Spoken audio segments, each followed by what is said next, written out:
listen to that noise. A 4-liter, naturally aspirated, flat 6 engine. The way the car gods intended it to be.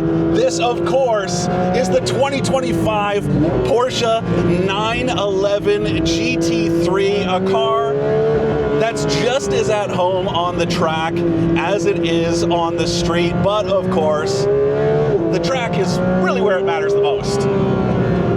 And you know, every time there's a new version of a 911, the question is always, what could they really do to make it better? And in this case, yes, of course, it's incremental change. The little stuff that adds up to a big deal, but there's also stuff that hasn't changed, like that 4-liter engine that revs out to 9,000 RPM, which is just so silly, but it's also so fun.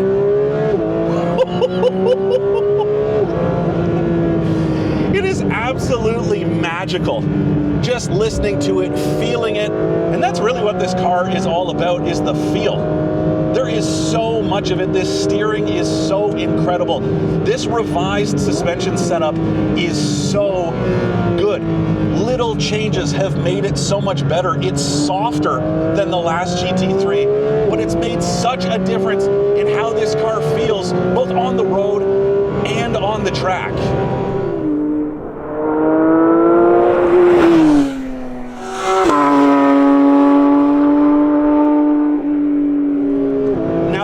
Is the same as before, 502 horsepower. Torque is actually down.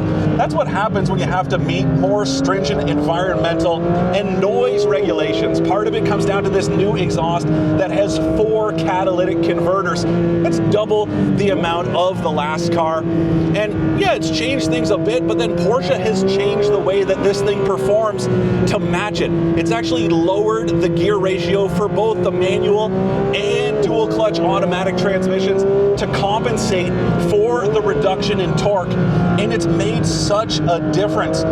It's just a better car to drive. You can tap into its potential way more easily because of these new shorter gear ratios that have been dropped about 8% across the board. That's the new final drive ratio. It's 8% lower than before, and it's just made this car an absolute riot. Unsurprisingly, that's what the GT3 has been for so long. 25 years that this car has been in existence. And yeah, is this one better than before? I'd say so. Now, some of the other changes, an anti-dive system. That means the car doesn't dive into corners the way it did before. And it's, again, very minor, but it makes all the difference. It makes this car feel more balanced. And it is definitely that. Again, just a little bit softer suspension overall. The bump stops have been made shorter, so they give the suspension just a little bit more travel, so you're not constantly banging into them. Those are the things that matter. It doesn't matter whether this is your first GT3, your second, your third. It is definitely going to be noticeable. On the road especially, we were driving the touring version earlier. Now I'm out here on the track with the winged version with the Visoc package, which is also new for this year. That was never available previously, but Porsche has brought that down from the GT3 RS to this GT3. Another cool thing, more personalization this time around. It's an expensive car, 245 grand or so to start in Canada before you get into options, but man, is it worth every penny for those who have the means?